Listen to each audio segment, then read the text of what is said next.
అందరికీ నమస్కారం. నిత్రా తెలుగు క్యాలెండర్ దియా స్టోర్ పాఠకులకు శుభోదయం. ఈరోజు 16వ తారీఖు జులై 2025 శ్రీ విశ్వవసునామ సంవత్సరం ఆషాఢ మాసం గ్రీష్మ ఋతువు ఉత్తరాయణం బుధవారం. తిథి బహుళ షష్ఠి. రాత్రి 8:24 వరకు. తదుపరి సప్తమి. నక్షత్రం పూర్వభాద్ర. ఉదయం 6:09 వరకు. తదుపరి ఉత్తరాభాద్ర. తెల్లవారు 4:59 వరకు. తదుపరి రేవతి. ఈ రోజు ద్వాదశ రాశుల వారి రాశి ఫలాలు ఏ విధంగా ఉన్నాయో తెలుసుకుందాం. ముందుగా మేషరాశి. సంతానం, విద్యా విషయాలలో శుభవార్తలు అందుతాయి. సోదరులతో సఖ్యతగా వ్యవహరిస్తారు. సమాజంలో పలుకుబడి పెరుగుతుంది. చేపట్టిన వ్యవహారాలలో విజయం సాధిస్తారు. దైవానుగ్రహంతో వ్యాపారాలు లాభాల బాట పడతాయి. ఉద్యోగాలలో ఆశించిన పురోగతి సాధిస్తారు.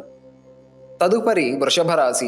వాహన ప్రయాణాల్లో జాగ్రత్త అవసరం. చేపట్టిన పనులలో అధిక శ్రమతో అల్ప ఫలితాన్ని పొందుతారు. చిన్ననాటి మిత్రులతో మాట పట్టింపులు కలుగుతాయి. దాయాదులతో ఆస్తి వివాదాలు కలుగుతాయి. వృత్తి వ్యాపారాలు నిరుత్సాహపరుస్తాయి. ఉద్యోగ ప్రయత్నములు అంతగా అనుకూలించవు.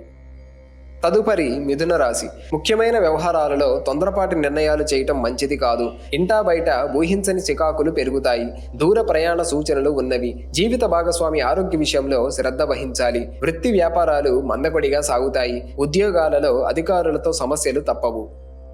తదుపరి కర్కాటక రాశి. ప్రయాణాలలో కొత్త వ్యక్తుల పరిచయాలు భవిష్యత్తుకు ఉపయోగపడతాయి. బంధుమిత్రుల నుండి శుభవార్తలు అందుతాయి. చేపట్టిన పనులలో విజయం సాధిస్తారు. ఆర్థిక వ్యవహారాలు సంతృప్తినిస్తాయి. వృత్తి వ్యాపారాలు అనుకూలంగా సాగుతాయి. ఉద్యోగ ప్రయత్నాలు ఫలించి నూతన అవకాశాలు లభిస్తాయి. తదుపరి సింహరాశి. సంతానానికి నూతన ఉద్యోగ అవకాశాలు లభిస్తాయి. విలువైన గృహోపకరణాలు కొనుగోలు చేస్తారు. చిన్ననాటి మిత్రుల కలయిక ఆనందం కలిగిస్తుంది. మీ మాట తీరుతో ఇంటా బయట అందరినీ ఆకట్టుకుంటారు. సమాజంలో పెద్దల నుండి ప్రశంసలు పొందుతారు. వృత్తి వ్యాపారాలు సజావుగా సాగుతాయి. ఉద్యోగ బాధ్యతలు సమర్థవంతంగా నిర్వహిస్తారు. తదుపరి కన్యరాశి. దూర ప్రయాణాలు ఆకస్మికంగా వాయిదా వేస్తారు. కుటుంబ వాతావరణం గందరగోళంగా ఉంటుంది. ఆదాయానికి మించిన ఖర్చులు పెరుగుతాయి. దీర్ఘకాలిక రుణ ఒత్తిడి అధికమవుతుంది. పుణ్యక్షేత్రాలను దర్శించుకుంటారు. వ్యాపారాలు మందగిస్తాయి. ఉద్యోగాలలో అదనపు పని భారం ఉంటుంది. తదుపరి తులారాశి. బంధుమిత్రులతో ఊహించని మాట పట్టింపులు కలుగుతాయి. ఆర్థిక ఇబ్బందుల వలన నూతన రుణ ప్రయత్నాలు చేస్తారు. చేపట్టిన పనులలో వ్యయ ప్రయాసలు తప్పవు. ప్రయాణాలు వాయిదా వేయటం మంచిది. ఆధ్యాత్మిక సేవా కార్యక్రమాలలో పాల్గొంటారు. వ్యాపారాలు, ఉద్యోగాలు అంతంత మాత్రంగా సాగుతాయి. తదుపరి వృశ్చిక రాశి. నిరుద్యోగులకు నూతన ఉద్యోగ యోగం ఉన్నది. ప్రణాళికలతో అనుకున్న పనులు పూర్తి చేస్తారు. ఆదాయ మార్గాలు పెరుగుతాయి. ఒక వ్యవహారంలో దూర ప్రాంత బంధుమిత్రుల నుండి కీలక సమాచారం సేకరిస్తారు. వ్యాపారాలలో ఉత్సాహంతో ముందుకు సాగుతారు. వృత్తి ఉద్యోగాలలో నూతన ప్రోత్సాహకాలు అందుతాయి. తదుపరి ధనస్సు రాశి. వృధా ప్రయాణాలు చేయవలసి వస్తుంది. బంధువులతో తొందరపడి మాట్లాడటం మంచిది కాదు. కొన్ని వ్యవహారాలు ముందుకు సాగక నిరాశ పెరుగుతుంది. ముఖ్యమైన వ్యవహారాలలో ఆలోచనలు స్థిరంగా ఉండవు. దైవ దర్శనాలు చేసుకుంటారు. ఉద్యోగాలలో అధికారులతో చర్చలు అంతగా అనుకూలించవు.